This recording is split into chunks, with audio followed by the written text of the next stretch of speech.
Vou começar com uma pergunta bem direta, né? O que aconteceu com a economia em 2023? Como que foi esse ano? Agora a gente está gravando esse episódio em dezembro de 2023. Hoje a gente está melhor ou pior do que estava em janeiro? Boa pergunta, tá? Boa. As perguntas diretas são boas porque elas nem sempre têm uma resposta direta, né? Eu penso sempre que eu penso na visão técnica, né? Na visão empresarial, que a gente hoje tem um cenário mais desafiador do que tinha em janeiro. De forma objetiva e direta, né? Não uma forma de perspectiva, que vale aí a gente comentar também sobre isso, tá?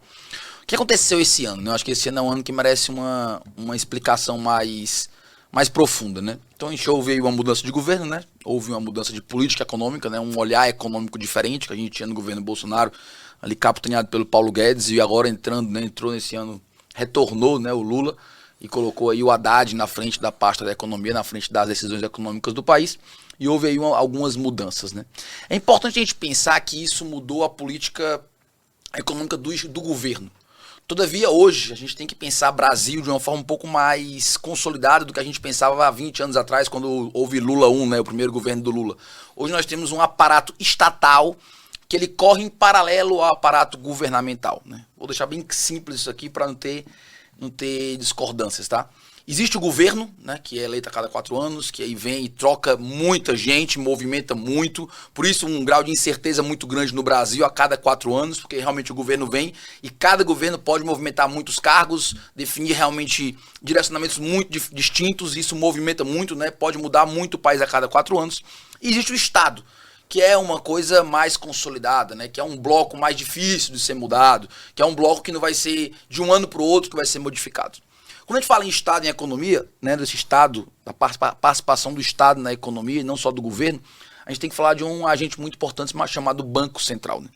E a gente pode ver que no primeiro semestre, né, mais ou menos até julho, agosto, o que houve, o que se falava na grande imprensa, na mídia, era esse embate, né, entre o governo e o Banco Central, né? Tinha ali o Haddad, tinha ali o Lula, tinha ali todo o Congresso do lado do PT batendo muito e batendo forte em cima do Roberto Campos Neto, que é o nosso presidente do Banco Central, que isso traz o quê? Existe um presidente do Banco Central, que é o Roberto Campos Neto, existe um órgão, né, um instituto chamado Banco Central, uma autarquia chamada Banco Central, que ele regula uma coisa importantíssima na economia, que é a taxa de juros, né? Ele tem ali vamos dizer que ele tem ali um movimento, né, uma prévia de um movimento que ele pode coordenar, que seria a taxa de juros, que com isso ele tenta segurar o fenômeno monetário, que a gente pode chamar de forma bem vulgar aqui de inflação, né? Então, o Roberto Campos Neto, o Banco Central, tem a responsabilidade de fazer que os preços não subam. Vamos tratar assim de uma forma mais simples, tá? Isso é importante a gente entender. Então eu tenho ali o Roberto Campos Neto, que já entrou no governo Bolsonaro, né? Ele foi nomeado, né, e entrou no governo Bolsonaro. No governo Bolsonaro, algumas medidas de forma de Estado foram definidas. Isso é importante a gente entender. Me desculpem aqui o aparato mais técnico. O que eu quero dizer com isso? Foram definidas coisas que o Lula não pode desfazer tão rápido. Ponto. Uma delas, principalmente, uma certa autonomia do Banco Central. Uma certa independência do Banco Central. Qual é a independência? Existe um mandato no presidente do Banco Central. Então ele entrou no meio do governo Bolsonaro, ele vai ficar até o meio do governo do Lula. Repara que descasou da eleição presidencial. Então o Lula assumiu esse ano, o Roberto Campos só vai sair no final do ano que vem. Então 2 anos do Lula, o Lula teve que aceitar o presidente eleito há 4 anos, nomeado há 4 anos atrás, né? Quando ele for sair. Do mesmo jeito vai ser no futuro, né? O Lula vai colocar alguém em 2025 e o presidente que foi eleito em 2026 vai ter que aceitar esse presidente também que vai ser nomeado pelo Lula. E o que é que isso traz de bom pra gente? Traz o capitão do navio não pode mudar tudo de uma hora para outra. Legal. Então assim, não pode chegar alguém e querer dar ali um 180 e tudo é modificado de uma forma para outra. Tem algumas críticas a isso? Tem, que a gente pode discutir. Mas a base seria essa, né? Então existe uma política de Estado que ela não está 100% ligada à política de governo. Então o governo tem uma importância, a gente mora num país democrático, vamos dizer assim, então tem uma escolha do povo de quem vai ser o governo, mas existem políticas de Estado. E as políticas de Estado elas não devem ser tão poluídas, né, ou tão flexíveis a cada mandato governamental. Então quando a gente fala em economia brasileira em 2023, por que eu fiz todo esse prelúdio aqui? Quando eu falo em economia brasileira em 2023, eu tenho que entender que eu estou falando não dos resultados do que o Lula fez em 2023. Aí o navio Brasil é um navio muito pesado para eu achar que o que aconteceu em 2023 é responsabilidade para o bem e para o mal do governo Lula. Existem responsabilidades já históricas, né, de anos passados, que refletem nesse ano. Então isso é a primeira coisa que a gente tem que entender quando a gente fala do primeiro ano de um mandato. Do mesmo jeito que foi o primeiro ano de mandato do Bolsonaro e por aí vai, né? O primeiro ano de mandato de um presidente traz um resultado para o bem e para o mal, repito, do antigo presidente, né, de quem estava, né? Porque, enfim, políticas de Estado existem e elas não são modificadas numa canetada, não são fáceis de serem modificadas. Tem toda uma burocracia e um rigor para isso, né? Maravilha. Então, o que foi 2023? Eu, na minha visão, e eu faço isso com empresários, né? Empresários como que estão assistindo, como vocês são, então trazer para a prática. Eu acredito que houve 2 momentos em 2023 de forma real, na economia real, tá? Houve o primeiro semestre, que foi um semestre de uma certa opulência, onde pareceu que tudo ia ficar bem, que realmente não teríamos tanto problema. Houve um cheque em branco dado para o governo no final do ano passado, que todo mundo ouviu falar, aquela coisa toda, autorizaram o governo a gastar muito. Então isso dá uma injeção de capital muito grande, o governo realmente encharca o mercado, né, encharca a economia com muito dinheiro. Isso passa, né, nos traz uma percepção de prosperidade. Então o primeiro semestre realmente teve crescimento econômico bem interessante, parecia que a coisa ia andar bem. Todavia, quando a gente analisa isso mais claramente, a gente vê que o que houve foi isso, né? Não houve um aumento de produtividade. Não era uma empresa que conseguia fazer 10 e agora ela faz 20 porque ela ficou mais produtiva. Não. O que houve agora tem mais dinheiro rolando na economia e isso vai parecer uma certa... Exatamente, vai parecer uma certa prosperidade porque segura um consumo. A questão é que mesmo com esse cheque em branco, o cheque em branco ele tem um valor no final. O PT em dezembro assinou o cheque em branco, colocou um valor, o Congresso aceitou esse valor, depois a gente pode discutir se deveria ou não, mas enfim, aceitou.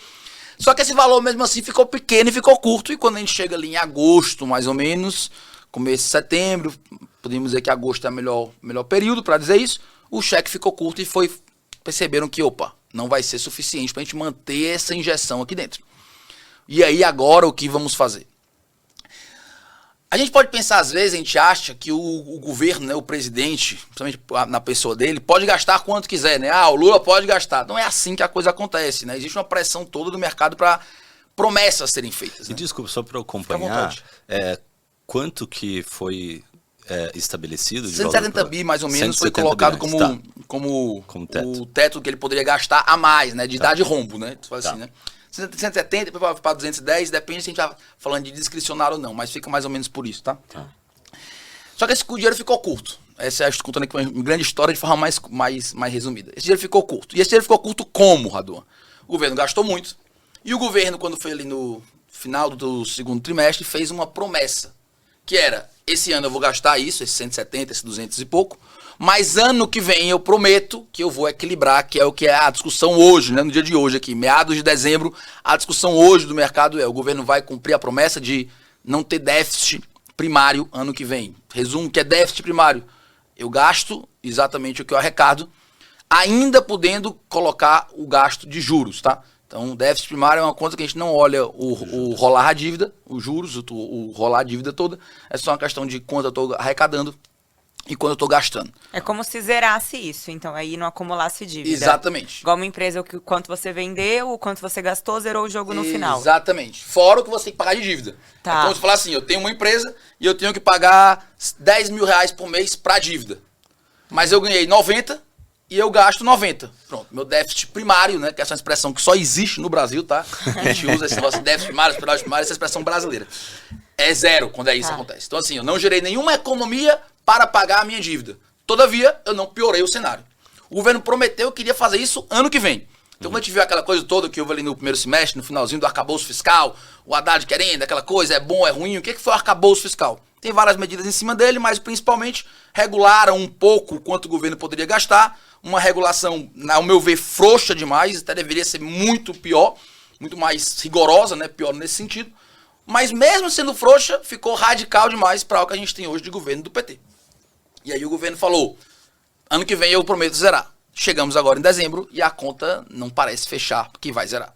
Então a conta aí do próximo 200 bi que a gente vai ter esse ano, pouco para cima, um pouco para baixo, aí cabe discussões, o Banco Central tem uma conta, a Fazenda tem outra, isso é importante também. Voltamos a ter contas divergentes, o Banco Central fala que existe um rombo, a Fazenda fala que existe outro, então por isso que é difícil até taxar quanto é o rombo hoje.